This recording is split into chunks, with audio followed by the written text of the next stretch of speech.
নমস্কার, আমি সুদীপ্তা। এভি নিউজে আপনাদের সকলকে স্বাগত। প্রথমেই চোখ রাখবো নিউজ হেডলাইনসে।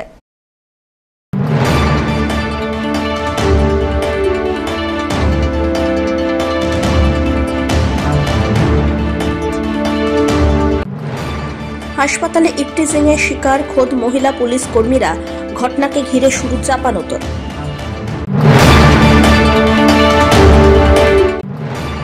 উদ্ধার হলো তোর্ষা নদীতে তলিয়ে যাওয়া কিশোরের মৃতদেহ, এলাকায় নেমেছে গভীর শোকের ছায়া।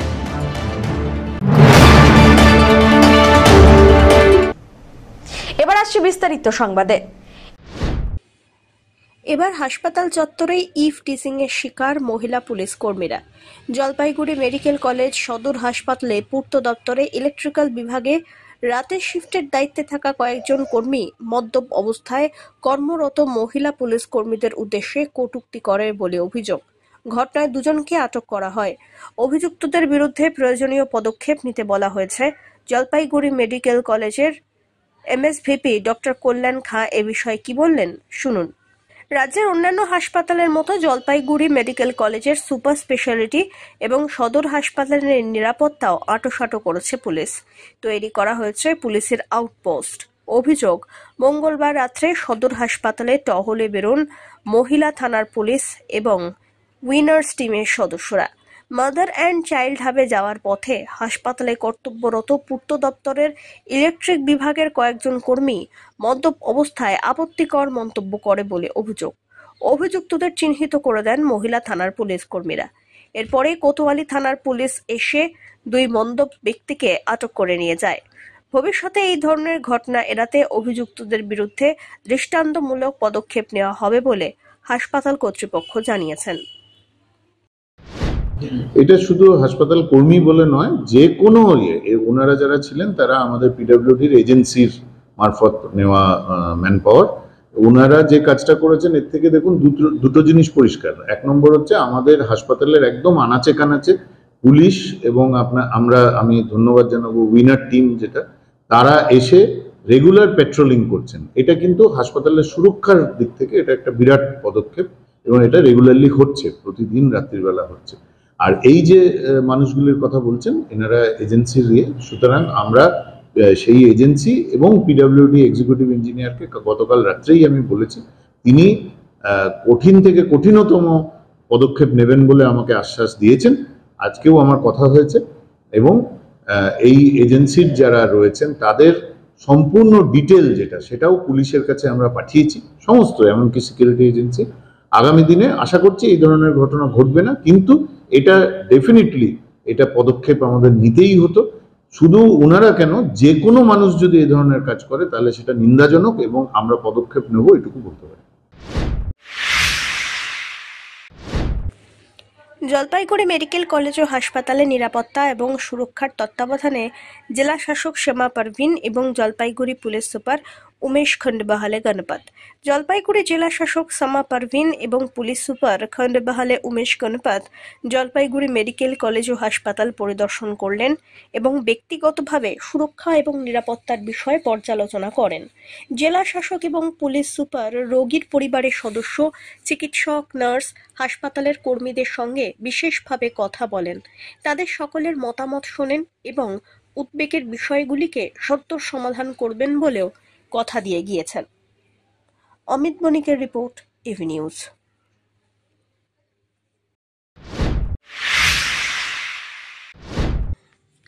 অবশেষে উদ্ধার হলো তোর্ষা নদীতে তলিয়ে যাওয়া কিশোরের মৃতদেহ। বুধবার কোচবিহারের ঘুঘুমারি এলাকার গাড্ডার পাড় থেকে সিভিল ডিফেন্স কর্মীরা উদ্ধার করেন দেহ। স্থানীয় সূত্রে খবর, মঙ্গলবার ফাঁসির ঘাটের তোর্ষা নদীতে স্নান করতে গিয়ে জলে তলিয়ে যায় অমরতলার বাসিন্দা দেবাশিস দাস নামে কিশোর। মোট 4 জন কিশোর নদীতে স্নান করতে নেমেছিল বলে খবর। এদিকে খবর পেয়ে সিভিল ডিফেন্সের টিম এসে তোর্ষা নদীতে খোঁজাখুঁজি শুরু করে, কিন্তু তারপরেও বহু খোঁজাখুঁজির পরেও হদিশ মেলেনি। অবশেষে সিভিল ডিফেন্সের টিম ঘুঘুমারি এলাকায় তোর্ষা নদী থেকে উদ্ধার করল কিশোরের দেহ। আর এই ঘটনায় গভীর শোকের ছায়া নেমেছে মৃতের পরিবার এবং এলাকায়। গতকাল 1:15 কি 1টার দিকে সেটা ডুবে যায়।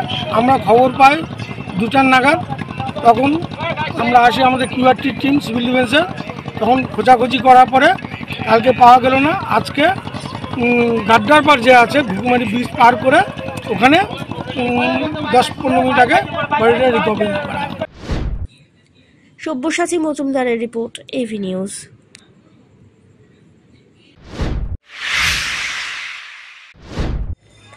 বাড়ি ফাঁকা থাকার সুযোগে শীত কেটে চুরির ঘটনা ঘটল ধূপগুড়িতে। বিশ্বকর্মা পুজোর দিন গভীর রাত্রিবেলায় চুরির ঘটনাটি ঘটে ধূপগুড়ি ব্লকের মাগুরমারি 1 নম্বর গ্রাম পঞ্চায়েতের কালীরহাট বিদ্যালয় পাড়া এলাকায়। চুরি গিয়েছে নগদ প্রায় 6,500 টাকা সহ 2টি সোনার আংটি, 1 জোড়া সোনার দুল। জানা গিয়েছে, বিদ্যালয় পাড়া এলাকায় বাসিন্দা সোনা রায় প্রতিবেশী দেশ ভুটানে শ্রমিকের কাজ করেন। সোনা রায়ের স্ত্রী পার্বতী রায় বাড়িতে একাই থাকেন। মঙ্গলবার পার্বতী দেবী নিজস্ব কাজে বাড়ির বাইরে ছিলেন। এদিকে বুধবার সকালে বাড়িতে এসে দেখেন ঘরে শীত কাটা। এরপর ঘরে ঢুকে দেখেন নগদ টাকা সহ সোনার গয়না উধাও। প্রতিবেশীদের বিষয়টি জানান তিনি। দেখা যায় পাশেই আরেকটি বাড়িতেও ঘরে শীত কাটা হয়েছে। ঘটনার পর ধূপগুড়ি থানায় অভিযোগ দায়ের করেন পার্বতী দেবী। ঘটনার তদন্ত শুরু করেছে পুলিশ। এদিকে গ্রামে গঞ্জে এখনো কাঁচা বাড়ি আছে, আর শীত কেটে এইভাবেই চুরির ঘটনায় আতঙ্কের সৃষ্টি হয়েছে এলাকায়। আমার বাড়িতে আমি কালকে বিশ্বকর্মা পূজা ছিল, ওখানে গেছিলাম এক জায়গায় প্রসাদ খেতে। প্রসাদ খাইয়ে দিয়ে আসলাম, তখন বাজে 10টা। 10:30টার সময় আমি আমার গার্জিয়ান বাড়িতে থাকে না, বাইরে গেছে কাজের ইসেতে। তখন আমি অন্যর বাড়িতে থাকি, তখন আমি ওইখানে থাকতে গেছি। আজকে সকালে 5টার সময় উঠে এসে দেখতেছি যে ঘরের ইসে খুঁড়ে দিয়ে দিছে, সিং করছে। হ্যাঁ, সিং খুঁজছে। তখন আমি ওইটা দেখে বাড়ির লোকজন একজনকে ডাইকে দেখাইলাম। দেখানোর পরে বাড়ি এসে বাড়ির লোকজনকে ডাইকে তারপরে দেখতেছি আমার যেগুলা জিনিস ছিল আর কি, জিনিসপাতি 2টা সোনার আংটি ছিল, 1 জোড়া কানের ছিল, আর 6,500 টাকা ছিল। আচ্ছা, আপনার স্বামীর নাম কি? আমার স্বামীর নাম হচ্ছে সোনা রায়। কোথায় থাকেন উনি? ও ভুটানে। এখন কি করলেন? থানায় জানিয়েছেন? এখন তো ওই যে থানায় দাদা গেছে, যাই ডায়েরি দিয়ে আসলো। পুলিশ এসছে, পুলিশ এসে দেখলো।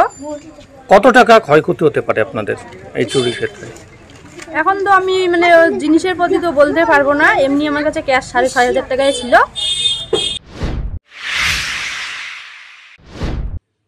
আর মাত্র কয়েকদিনের অপেক্ষা। জলপাইগুড়ির বৈকুণ্ঠপুর রাজবাড়ির ঐতিহ্যবাহী দুর্গাপুজো এবছর 515তম বর্ষে পদার্পণ করতে চলেছে। বরাবরই রাজবাড়ির দুর্গাপুজোকে কেন্দ্র করে সাধারণ মানুষের মধ্যে উৎসাহ উন্মাদনা একটু বেশিই থাকে। পুজোর দিনগুলির পাশাপাশি বিসর্জনের দিন রাজবাড়ি চত্বরে উপচে পড়ে ভক্তদের ভিড়। মহিলাদের সিঁদুর খেলা উপলক্ষে যেন এক মিলনস্থলে পরিণত হয় গোটা রাজবাড়ি। প্রত্যেক বছরের মতো এবছরও পুজো উপলক্ষে যাবতীয় প্রস্তুতি নেওয়া হচ্ছে। নন্দ উৎসবের দিন থেকেই রাজবাড়ির দুর্গা প্রতিমা গড়ার কাজ শুরু হয়। এদিন মন্দিরে গিয়ে দেখা যায় প্রতিমা নির্মাণে ব্যস্ত মৃৎশিল্পীরা। রাজপুরোহিত শিবু ঘোষাল বলেন, মহালয়ার দিনে মায়ের চক্ষুদান প্রক্রিয়া সম্পন্ন হতে চলেছে। জলপাইগুড়ি তথা উত্তরবঙ্গের বহু প্রাচীন এই দুর্গাপুজোয় সামিল হন গোটা শহরের মানুষ। বৈকুণ্ঠপুর রাজবাড়ির দুর্গাপুজো 515 বছরে আমাদের কৃষ্ণের পুজো হয়, তারপরের দিন নন্দোৎসব। সেই নন্দোৎসবের দিন থেকেই আমাদের মা দুর্গার প্রতিমা করার শুভারম্ভ শুরু হয়ে যায় এবং মায়ের মাটির কাজ প্রায় শেষের দিকে, এখন জোর কদমে কাজ চলছে। এই মহালয়ার দিন আমাদের মায়ের চক্ষুদান হবে। এটা হচ্ছে দেবী, এখানে কালিকা পুরাণ মতে পুজো হয়, তপ্ত কাঞ্চন বর্ণ। এখানে মা দুর্গার সাথে যেমন লক্ষ্মী, সরস্বতী, কার্তিক, গণেশ, সিংহ, বাঘ থাকে, সেরকম জয়া, বিজয়া, ব্রহ্মা, বিষ্ণু, মহেশ্বর, মহামায়া এবং চন্দ্রের মূর্তি এখানে থাকে। সবার আলাদা আলাদা করে পুজো হয়। কততম পুজো হচ্ছে এবার? 515তম। কী বলবেন এই পুজো উপলক্ষে কতটা জাঁকজমকপূর্ণ হয় অবস্থা? জলপাইগুড়ি তথা উত্তরবঙ্গের সবথেকে বেশি পুরনো পুজো এই পুজো হচ্ছে। আমাদের জেলার থেকে পার্শ্ববর্তী উত্তরবঙ্গে এবং দেশ বিদেশ থেকেও আমাদের এই পুজো দেখতে অনেকেই আসেন। যেমন রাজপরিবারের লোকেরা আছেন, যারা ওদের রিলেটিভরা বিদেশ থেকে, তারাও আসে পুজো দেখেন। এবং এই পুজোর অলরেডি পুজোর যা সরঞ্জাম, মায়ের সাজ সরঞ্জাম সব অলরেডি কেনা হয়ে গেছে কলকাতা থেকে এবং আসাম থেকে। এবং মায়ের যে চান দেওয়া, সেটাও বাংলাদেশ থেকে চলে আসছে। এবং পূজার প্রস্তুতি প্রায় সবই শুরু হয়ে গেছে। এবং আমাদের যে মাকে যে স্নান করানো হয়, সেই জলটাও বাইরের বিভিন্ন দেশ বিদেশ থেকেও আসে। এবং আমাদের সমস্ত সপ্ত সমুদ্রের যে জল সেটা রাজ পরিবারের লোকেরা অলরেডি নিয়ে চলে এসেছে। শিল্পী কোথাকার রয়েছে? আমাদের এই শিল্পী হচ্ছে মাসকলাই বাড়ি অরবিন্দনগরে। অন্যদিকে মৃৎশিল্পী সুভাষ পাল জানান, অন্যান্য মূর্তির থেকে এখানকার দুর্গা মূর্তির পার্থক্য রয়েছে অনেকটা। কি অবস্থা রয়েছে মূর্তি?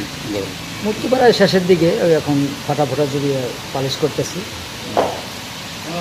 বললাম যে কতদিন থেকে আপনি রাজবাড়িতে মূর্তি করছেন? আমি জড়িত আছি 30 বছর ধরে, কিন্তু এখন 15 বছর হলে আমি কন্টিনিউ নিজে করতেছি। আগে জীবনপালে বাবার সাথে করতাম, পরে জীবনপাল করছি। মাঝখানে আমার মনোজ করে একটা লোক আসছিল, উনি 2-3 বছর করছে, তারপর থেকে আমি করতেছি। কতদূর আজকে কাজের কী পরিস্থিতি রয়েছে? হ্যাঁ, কাজ করার শেষের দিকে, ওই মহালয়ার 2 দিন আগে আমরা কালার করবো। মহালয়ার দিন চোখাক্ত হয়, তো বরাবর যে নিয়ম, সেই নিয়ম মতো কাজ করতে হবে। মানে অন্য প্রতিমার সঙ্গে এই প্রতিমার ইয়াটা কি, পার্থক্যটা কি? মানে অন্য প্রতিমা তো শুধু এক এক দিন এক এক ডিজাইন করে, বা এখানে হলো প্রাচীনভাবে করতে হবে, কোনো ডিজাইন পাল্টানো যাবে না।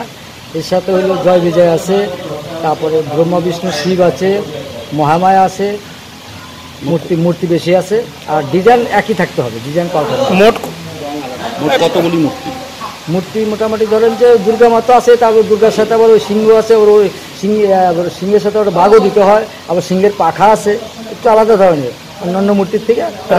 অন্য মূর্তির থেকে এই রাজবাড়ির কি রং কি একই রকম হয় না? না, ওইটা রক্তকাঞ্চন বর্ণ হয়, রক্তকাঞ্চন বর্ণ। অন্যান্য মূর্তির থেকে তো এই মূর্তি অনেকটাই বড়, দুর্গা অনেক বড়, 15 ফুটের মতো হয়। সব্যসাচী মজুমদারের রিপোর্ট, এভি নিউজ।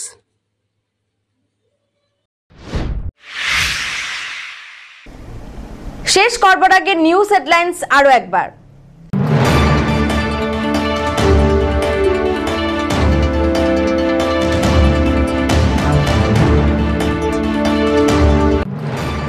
হাসপাতালে ইফটিজিং এর শিকার খোদ মহিলা পুলিশ কর্মীরা, ঘটনাকে ঘিরে শুরু চাপানোতর।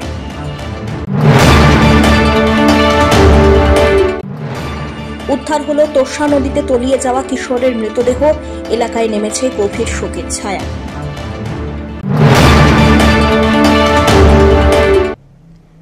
এখনকার মতো এভি নিউজ এ পর্যন্তই। পরবর্তীতে আসছি আরো সংবাদ নিয়ে, দেখতে থাকুন আমার বিশেষ। নমস্কার।